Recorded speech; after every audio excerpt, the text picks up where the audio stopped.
Новаторская хирургия. Сегодня в Республиканском кардиологическом центре прошла уникальная операция с применением новейших методов фиксации протезов артерий. Это первая подобная процедура в Приволжском федеральном округе. На мастер-класс приехали хирурги из других регионов. В чем главное отличие нового варианта лечения, узнавал Эмиль Басареев.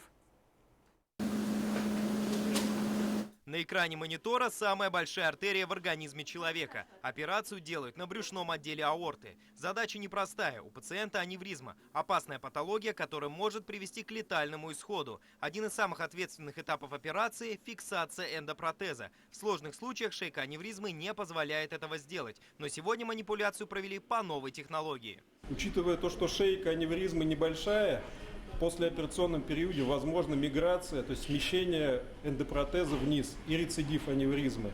В этом случае мы жестко 4 эндофиксаторами к стенке аорты прикрутили ткань эндопротеза, и это препятствует проседанию. В подобной операции по эндопротезированию аорты нуждается 10-12% пациентов кардиоцентра. Порой ее приходится ждать долго. Например, мужчина, которого сегодня прооперировали, ждал ее год. 2 часа успешной работы хирургов, и уже через неделю пациента выпишут домой. Сегодняшняя операция УФЕ стала первой в Приволжском федеральном округе. Поэтому на мастер-класс приехали хирурги из соседних регионов. Кардиоцентр стал площадкой дискуссий специалистов в данной области. Но все они уверены в одном – внедрять методику необходимо.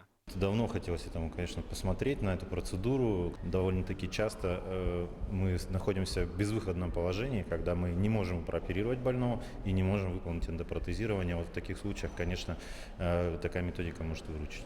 Как правило, речь идет о пациентах в возрасте, чаще всего старше 60 лет. И новый механизм установки эндопротезов стенд-графтов позволит гораздо большему числу людей перенести операцию без осложнений. Установление стенд-графтов сегодня это очень важно.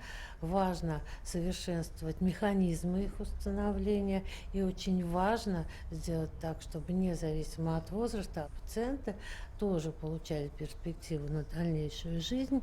И те операции, которые им проводятся с учетом сопутствующей патологии, были для них менее травматичными. Сегодня 2 пациента кардиоцентра были прооперированы по новой технологии. Ранее в стране ее применяли в учреждениях, расположенных в федеральных центрах. Теперь же жители республики смогут получить помощь, не выезжая за пределы региона. Эмиль Басареев, Вадим Исламов, Виктор Гамаюров. Новости. Уфа.